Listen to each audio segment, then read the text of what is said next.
Evangelho segundo Marcos, capítulo 8.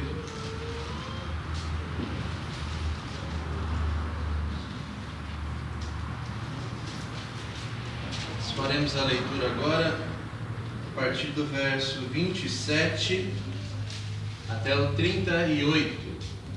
Marcos, capítulo 8, verso 27 ao 38.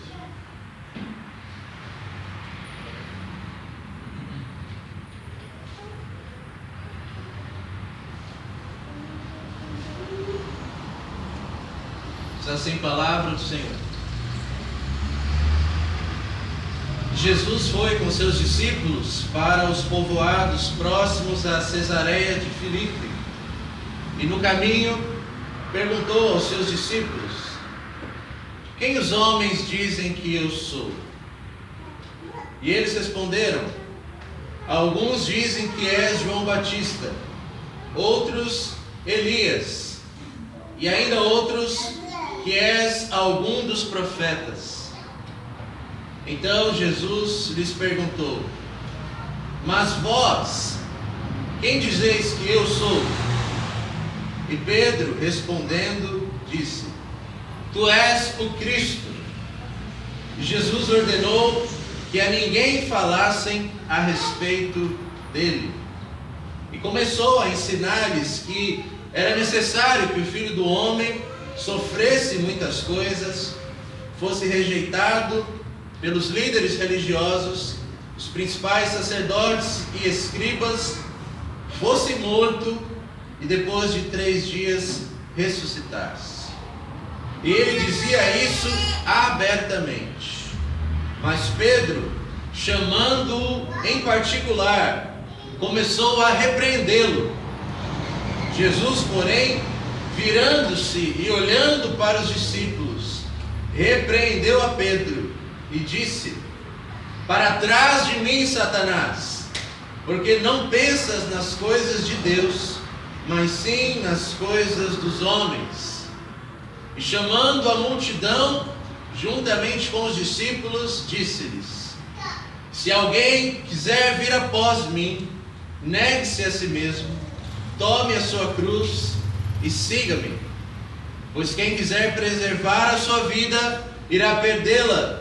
Mas quem perder a vida por causa de mim e do Evangelho, irá preservá-la.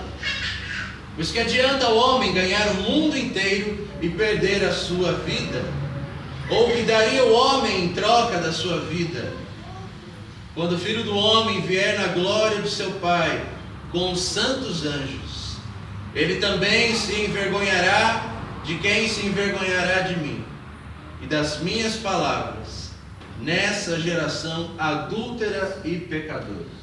Esta é a palavra do Senhor.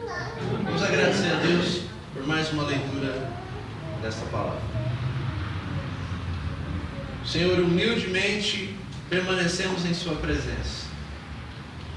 Deus, nos dá a devida disposição, Senhor, diante da sua palavra, diante de ti mesmo, pois o Senhor que inspirou e soprou este texto ao teu santo servo Marcos é o mesmo Deus que está presente em nosso meio e que sopra o vento do teu Espírito nos nossos corações.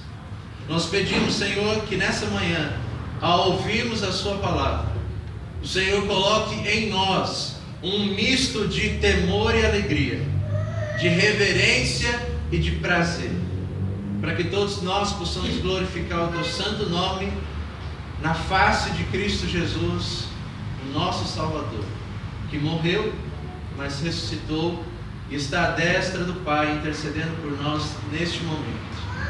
Senhor Jesus, nós confiamos em Ti, nos fala poderosamente, que saiamos daqui cientes, com toda a certeza, que ouvimos a sua voz.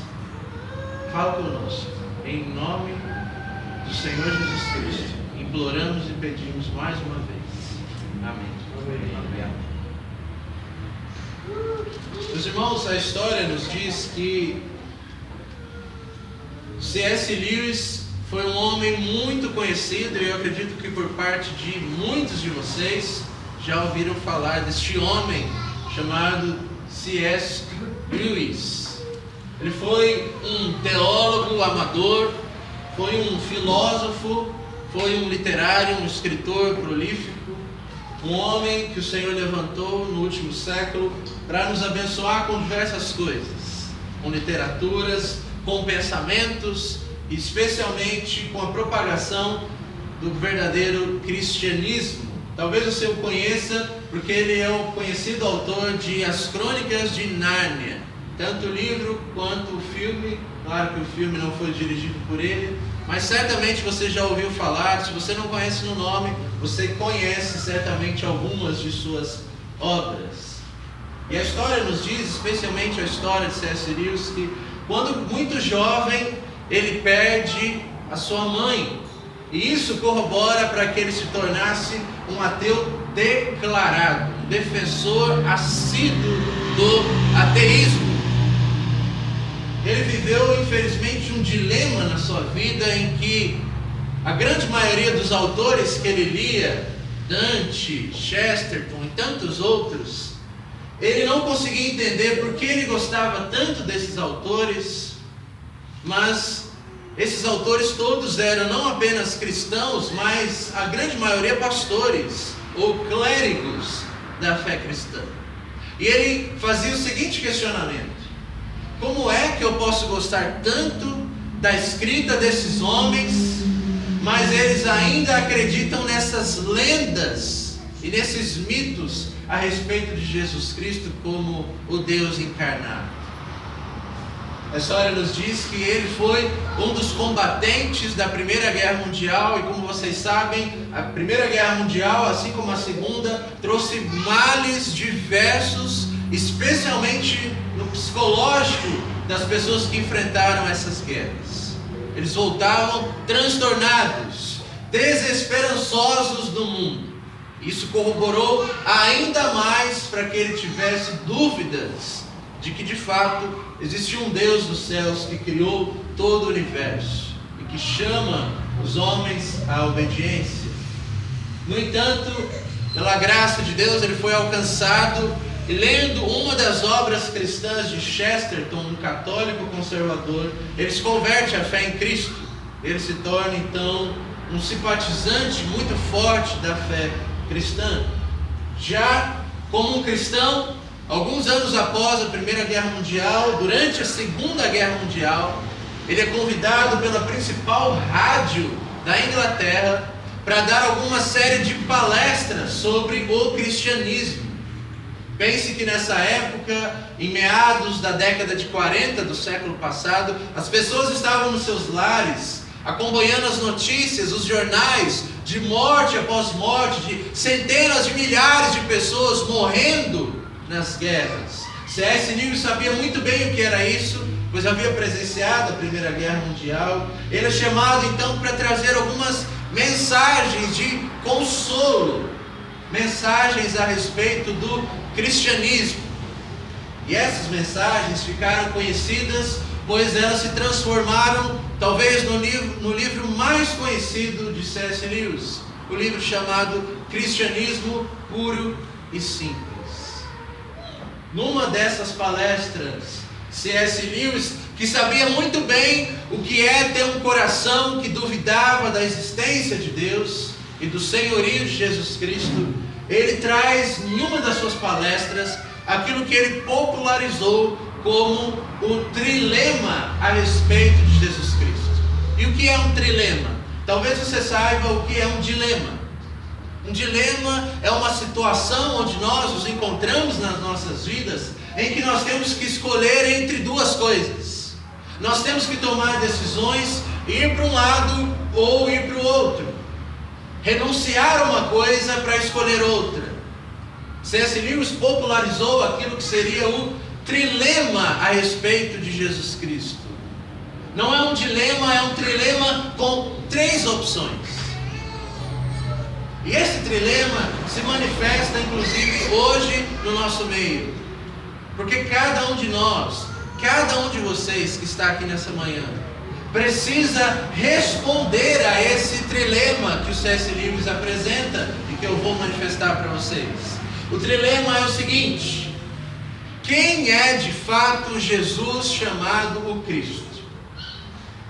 Quem é esse homem nazareno que se manifestou no primeiro século e que arrogou para si as prerrogativas divinas? Quem de fato é Jesus? Esta é a pergunta que nós temos que meditar nesta bela manhã que o Senhor nos dá. C.S. Lewis apresenta 3 opções para nós. Só existem essas 3 opções. Primeiro, ou Jesus era um lunático, um louco, ou Jesus era um mentiroso, escrachado, ou de fato Jesus era Deus. Por que essas 3 opções? Porque um homem que fala o que Jesus disse, que faz o que Jesus fez, ele só pode ser uma dessas 3 opções. Ou ele afirma ser Deus e não é, portanto ele é um louco, um débil mental, que acredita de fato que ele é Deus e não é. Ou ele então é um mentiroso, pois afirma ser Deus e não é, e se torna então um mentiroso da pior espécie possível. Ou de fato ele não é lunático, não é mentiroso, mas ele é quem de fato ele disse que é: Deus encarnado. Então, com base nesse trilema, nessa reflexão, eu gostaria que você, à medida que você me ouve neste momento, entre no mais profundo do seu coração e responda para si mesmo esta pergunta: quem é Jesus? Quem é Jesus para mim? Neste exato momento que você ouve este nome, Jesus, o que vem na sua mente, no seu coração? Quem é Jesus para você? No nível mais pessoal possível, na sua mente, na sua compreensão, nos seus afetos, nas suas emoções. Quem Jesus é para você? Essa é a pergunta que temos que responder. Essa é a pergunta que o texto dessa manhã que lemos do Evangelho de Marcos apresenta para nós. E é interessante que Jesus Cristo, ao endereçar esta mensagem aos seus discípulos, ele faz 3 perguntas diferentes com relação ao mesmo assunto. Nós vamos ver que primeiro ele pergunta quem é que as multidões, quem é que as pessoas ao redor dele, dos discípulos, dizem ser Jesus. O que a sociedade ao redor do primeiro século dizia a respeito dele. Segundo, Jesus pergunta para os próprios discípulos, para a sua igreja: quem vocês dizem que eu sou? E terceiro, Jesus inverte a questão e ele faz a seguinte pergunta: agora não mais quem eu sou para vocês, mas o que vocês devem ser se vocês querem ser meus discípulos verdadeiros. Se não, então vejamos essa primeira pergunta, verso 27 e 28. Jesus foi com seus discípulos para os povoados próximos a Cesareia de Filipe, e no caminho perguntou aos discípulos: quem os homens dizem que eu sou? E responderam: alguns dizem que é João Batista, outros Elias, e ainda outros algum dos profetas. Esse mesmo texto, esse mesmo fato, registrado pela pena de Lucas, nos diz que Jesus estava orando em particular. E após orar em particular, o Senhor se levanta, endereça aos seus discípulos, aproxima-se da roda dos discípulos, chega para eles e pergunta: viu, quem é que as multidões dizem que eu sou? E é muito interessante nós refletirmos nessa mensagem, porque talvez nós pensamos que não, mas irmãos e irmãs, é muito importante nós sabermos de fato e com certezas o que é que o mundo atual O que é que a nossa sociedade lá fora, o que é que os nossos parentes mais próximos, o que é que o nosso país, a nossa cidade, o nosso mundo contemporâneo, com suas correntes de pensamento, o que é que as pessoas nos dias contemporâneos que o Senhor nos colocou, o que é que as pessoas dizem a respeito de Jesus? Como é que nós respondemos a essas confissões a respeito de Jesus? Não basta sabermos quem é Jesus Cristo, mas importa-nos saber, e isso quem diz é o próprio Jesus na sua boca santa e divina. É importante que você saiba quem as multidões dizem que eu sou. E é interessante que o próprio Marcos, o evangelista, certamente movido por Pedro ao escrever esse evangelho, ele fica com esta questão na sua mente: quem é que as pessoas dizem que Jesus é? E cada um dos evangelistas, ao escrever os seus evangelhos, tem um grupo de pessoas em mente.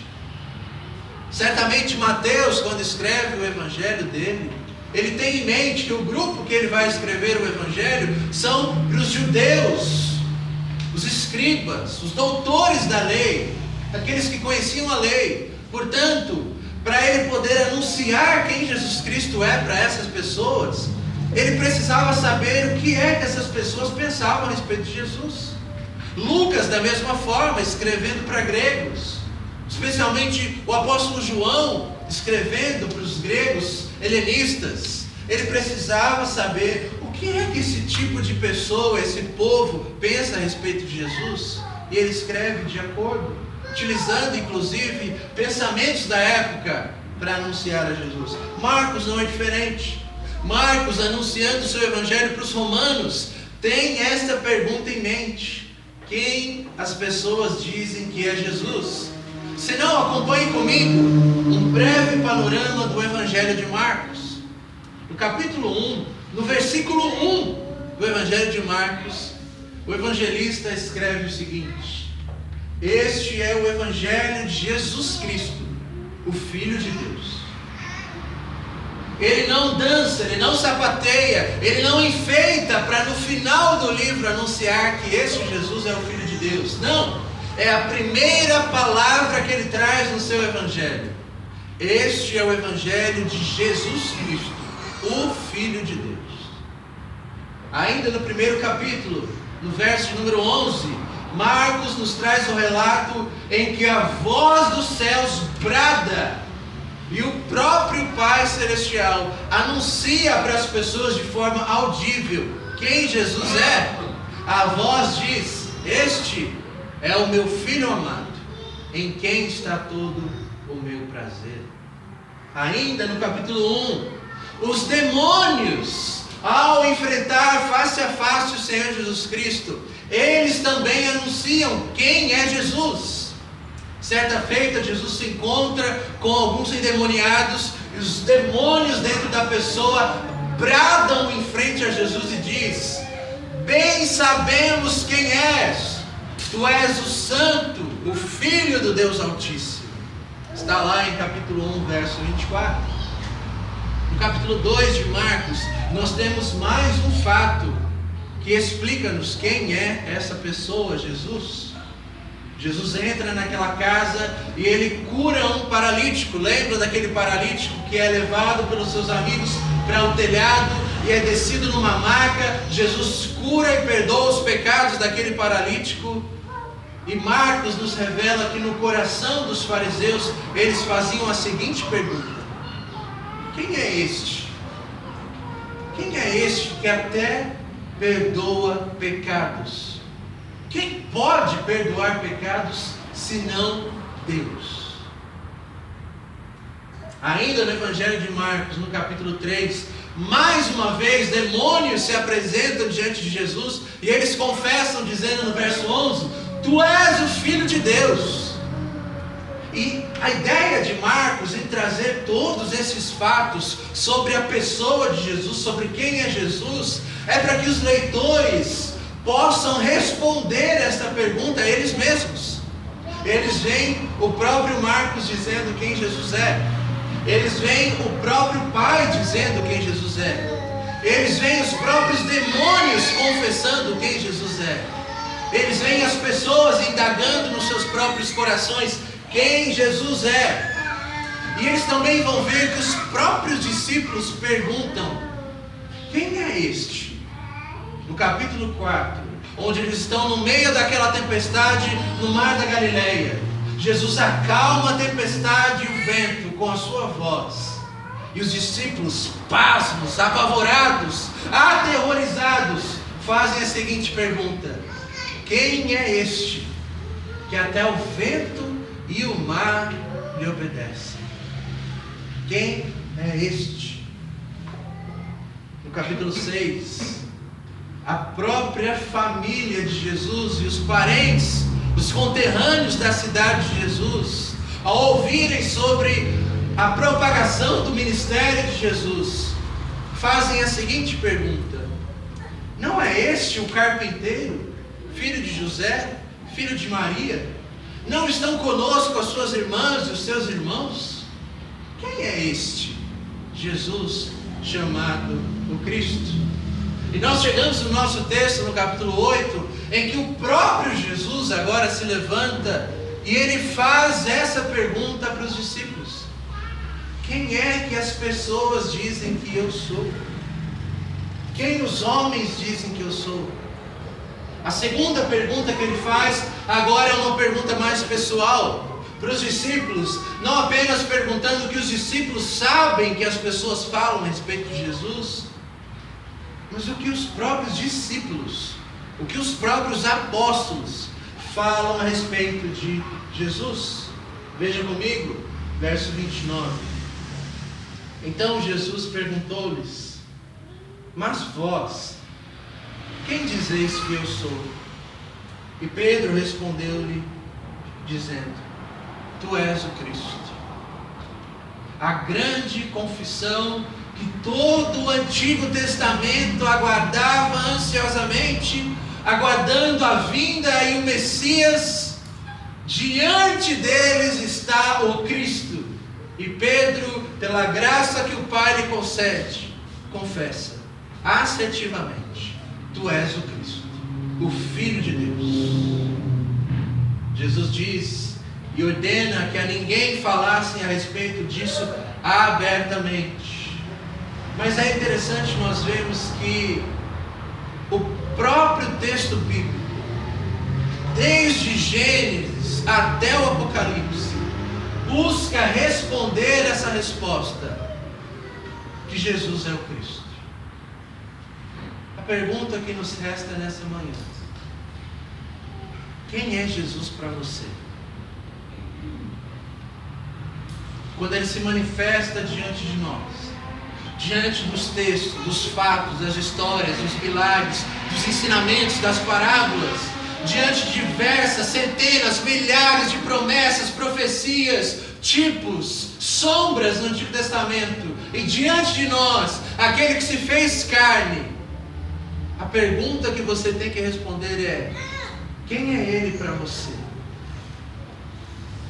Se não, veja comigo no capítulo 9 de Marcos, que Jesus leva 3 dos seus discípulos, os seus discípulos mais próximos, Pedro, Tiago e João, para um monte para orar. E lá nesse monte, eles estão orando, e a palavra de Deus nos diz que aparecem diante deles Moisés e Elias. E Jesus se transfigura diante deles. As cortinas da carne de Cristo são abertas, e eles veem a glória do Senhor. Eles veem a divindade de Cristo diante deles. Eles não conseguem contemplar com olhos nus a divindade do Senhor. A voz do Pai mais uma vez se apresenta no Evangelho de Marcos e diz: este é o meu Filho amado, em quem tenho prazer. É interessante nós pensarmos que Moisés está no meio deles. E se nós olharmos atentamente, irmãos e irmãs, o livro do Êxodo, escrito por Moisés, nós vamos ver que esta mesma pergunta Quem é o Senhor? É a pergunta que Moisés escreve no seu livro do Êxodo. Se não, acompanhe comigo agora o panorama do Evangelho escrito por Moisés no livro do Êxodo. No seu capítulo 3 de Êxodo, nós sabemos que Moisés se apresenta no monte, pastoreando ovelhas, e ele vê uma sarça ardente, que não cessa de queimar, e ele diz: me aproximarei e verei, porque é que essa sarça ardente não para de queimar. E a palavra de Deus nos diz que o Senhor se manifesta com a sua voz no meio dessa sarça ardente, e diz: eu sou o Deus de Abraão, de Isaac e de Jacó, o Deus dos seus pais, Moisés. O livro do Êxodo começa com o Senhor se revelando e respondendo à pergunta: quem Deus é?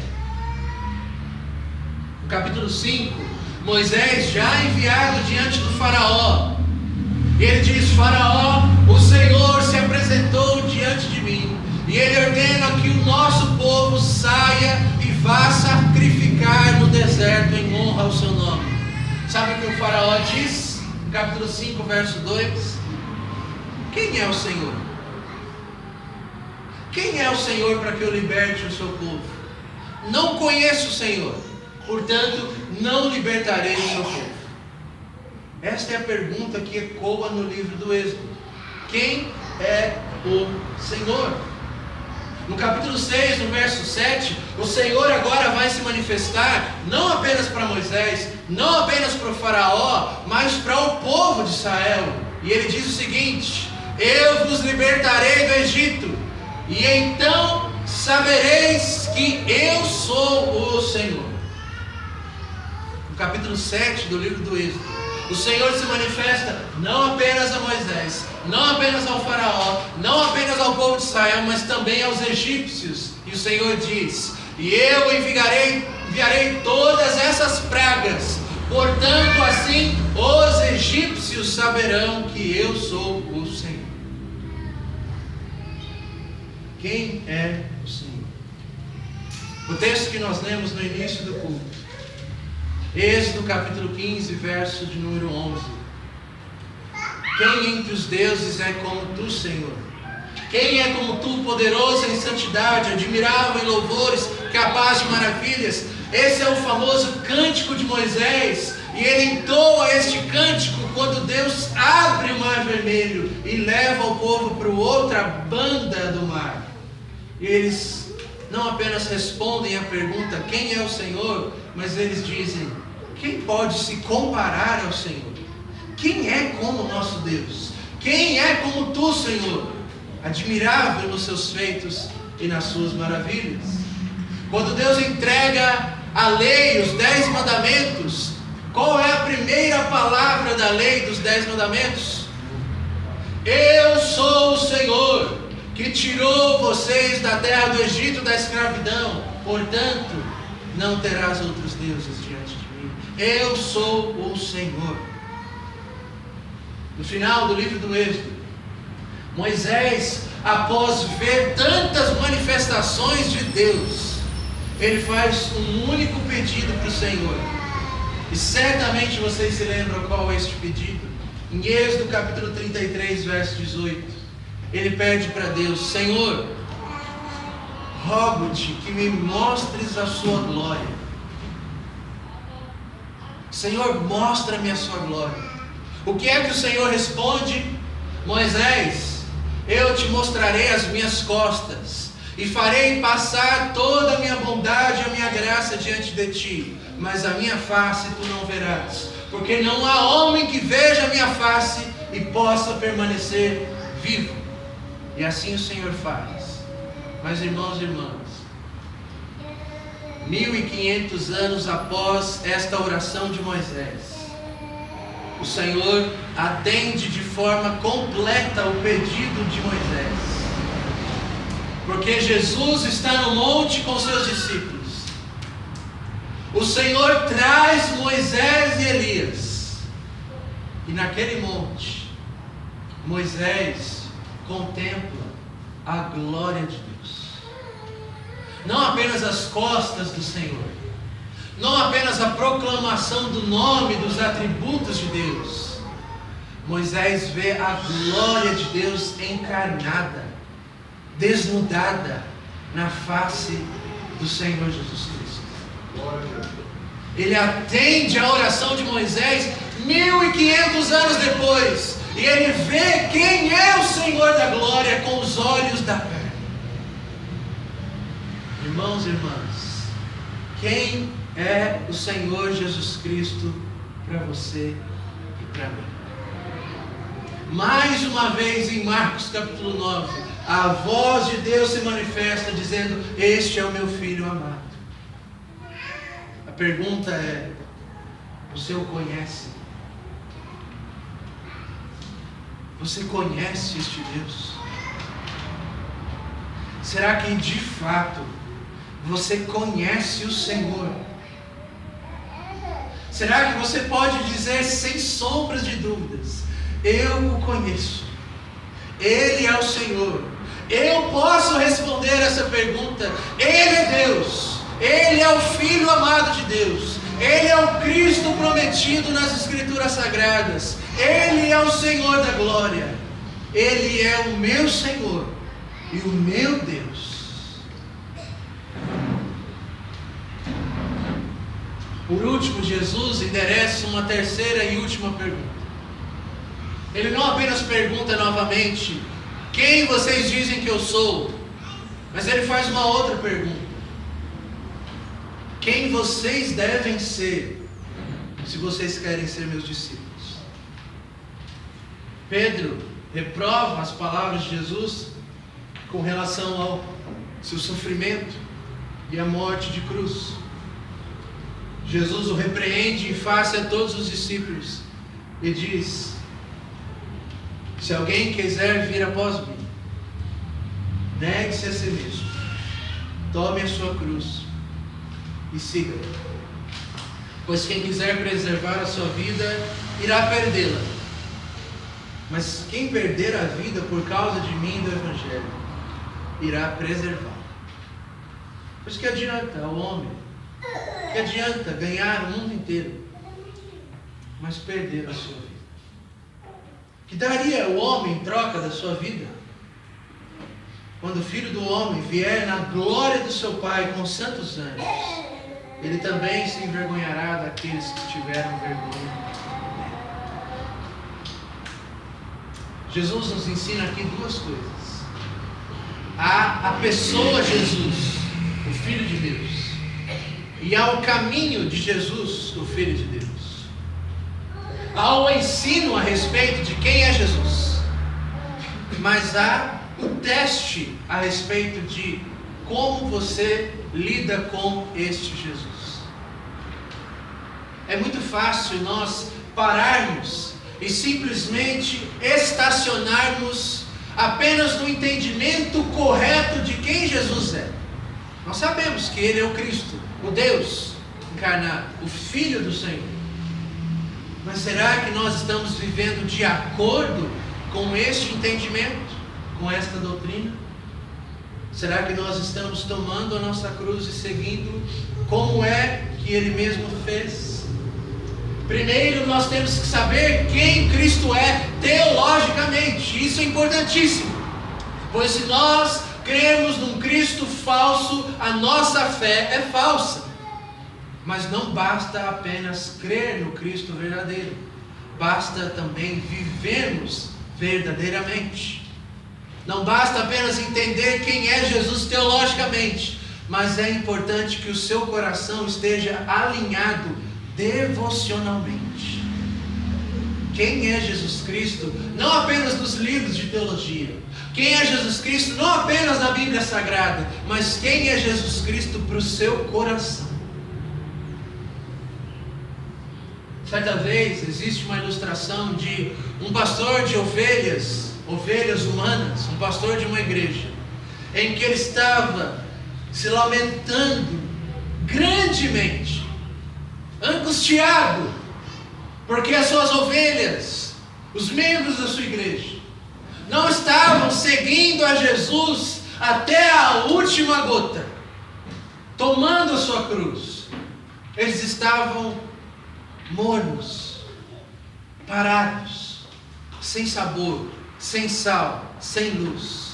E angustiado, esse pastor orando, procurando entender o motivo disso. Ele está no seu escritório, orando, lendo a palavra de Deus, buscando em Deus, orando pela igreja do Senhor. Ele olha pela janela do seu escritório e ele vê de longe um homem conduzindo porcos, um pastor de porcos. E ele olha que este homem está conduzindo os porcos para o matadouro. E ele vê que a postura dos porcos não é uma postura de medo, de pavor, por estar indo em direção ao matadouro. Os porcos estão indo voluntariamente, alegremente, como se estivessem indo para uma grande festa. Esse pastor então sai da sua casa, vai em direção a este pastor de porcos e pergunta: como é que você faz isso?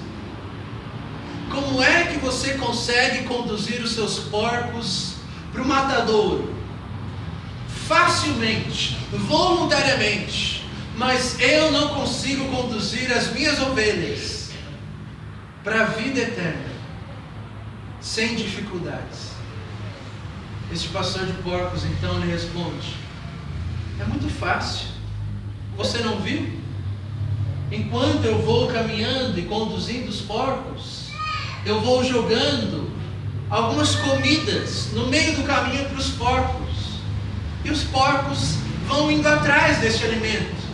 Os porcos só vão olhando para baixo, porque é apenas o que eles conseguem fazer. Eles são burros, eles são estúpidos, eles só têm olhos para aquilo que é o estômago deles.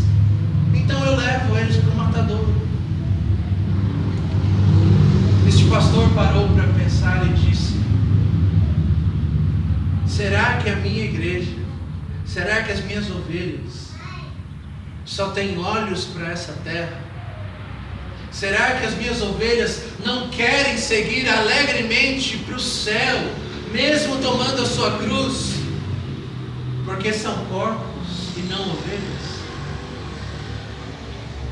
Meus irmãos e minhas irmãs, o próprio Senhor Jesus Cristo nos ensina no Evangelho: não devemos dar pérolas aos porcos, porque os porcos não estão interessados nas pérolas. Os porcos só estão interessados nos seus próprios vômitos, na sua própria lama, no seu próprio mundanismo. Talvez isso responda à pergunta: por que você não tem conseguido perseverar na fé cristã? Talvez isso responda à pergunta: porque muitos daqueles que você conhece, que se afirmam cristãos, não crescem, não vão adiante, não tomam decisões em renúncia pelo reino de Deus, não tomam a sua cruz, não vivem de acordo com o Evangelho, porque eles não estão interessados na pérola do Evangelho, que é Cristo. Eles não olham para essa verdade com brilhos nos olhos. Eles estão mais preocupados com a vida no mundo, com os prazeres do mundo, com os seus umbigos, com os seus estômagos. Será que é assim para a sua vida? Quem é Jesus Cristo quando Ele se apresenta diante dos seus olhos? Quem é Jesus Cristo para você quando você ouve esse nome e essa palavra entra nos seus ouvidos? Como é que o seu coração se move ao ouvir sobre Jesus, o Cristo? Qual é o seu maior tesouro? Reflita. O que é que você está buscando na sua vida? O que é que você está seguindo, às vezes sem perceber que está seguindo? A que você está buscando? Pelo que você mata e pelo que você morre? Será que Jesus é a maior resposta? Será que Jesus, de fato, irmãos e irmãs, é o nosso maior tesouro? É a nossa grande pérola? Eu quero encerrar com uma outra pergunta. A pergunta que Pilatos, o governador romano, fez diante do povo judeu. Ele apresenta Jesus chamado Cristo e ao seu lado Barrabás. Vocês se lembram qual é a pergunta que ele faz? O que devo fazer com relação a Jesus chamado Cristo? Irmãos e irmãs, todos nós temos que responder a essa pergunta hoje. O que é que nós estamos fazendo com relação a Jesus chamado Cristo? As únicas 3 respostas possíveis são: ou você irá odiá-lo, ou você irá ficar aterrorizado, ou você irá se prostrar em adoração, em rendição, em louvor, reconhecendo que Ele é tudo que nós temos. Ele é o Senhor da vida. E ao ponto que você faz isso, que a sua própria vida perde o valor. Quando Jesus chama os seus discípulos a tomar a sua cruz, negar-se a si mesmo, perder a sua vida e ir em direção à morte, Ele não está pedindo que você faça um sacrifício, que você perca alguma coisa, porque a sua vida não é nada. Talvez você ouça esse texto, essa palavra da renúncia, do discipulado, da cruz, e você pense: nossa, como é difícil, é pesaroso. Você entendeu errado, porque não existe prazer maior, não existe alegria maior, não existe tesouro maior, riqueza maior do que deixar tudo que não vale nada para abraçar o verdadeiro tesouro que é Jesus. Portanto, se você ainda está dúbio e labutando na sua mente entre 2 pensamentos, se ainda é difícil para você de fato se comprometer com a fé em Jesus, é porque você não entendeu ainda quem Jesus é de fato. Porque se você tivesse entendido, como você diria, vale a pena. Não há nada mais importante na face dessa terra. Nós vamos, após a oração, cantarmos um hino, o cantor cristão. Eu gostaria muito que vocês prestassem toda a atenção na letra deste cântico. Vocês vão ver que temos 4 estrofes. 3 estrofes é a palavra do Senhor Jesus Cristo nos convidando a segui-lo. Ele diz: segue-me, vem, segue-me. Mas você vai ver que a última estrofe é por sua conta. É a sua resposta ao chamado de Jesus. Você irá responder: sim, meu Jesus, te seguirei. Sim, seguirei, te seguirei. Eu oro para que sim. Eu oro para que não apenas você cante isso, mas que você cante de todo o coração.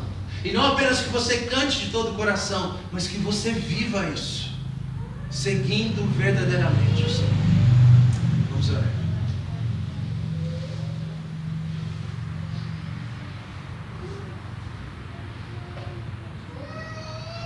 Oh Deus, nós te agradecemos, porque nessa manhã que o Senhor nos dá, o Senhor se revela para nós, mais uma vez. Oh Deus, sabemos que, independente se nós te reconhecemos como Deus e Senhor, não importa, o Senhor continua sendo Deus e Senhor, de tudo e de todos. Mas que privilégio que o Senhor nos concede, de voluntariamente nos apresentarmos como seus discípulos, tomarmos a nossa cruz e seguir o seu próprio caminho.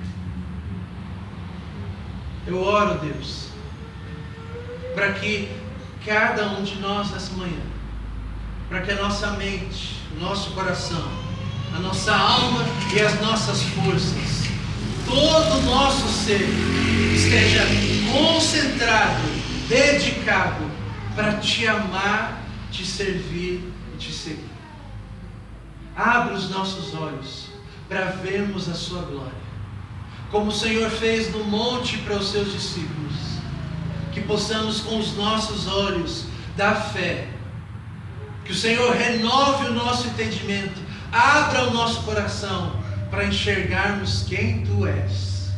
Só assim iremos ser ovelhas que Te seguem para onde quer que mandares, pois o Senhor é o nosso pastor e nada nos falta. Em nome de Jesus oramos agora.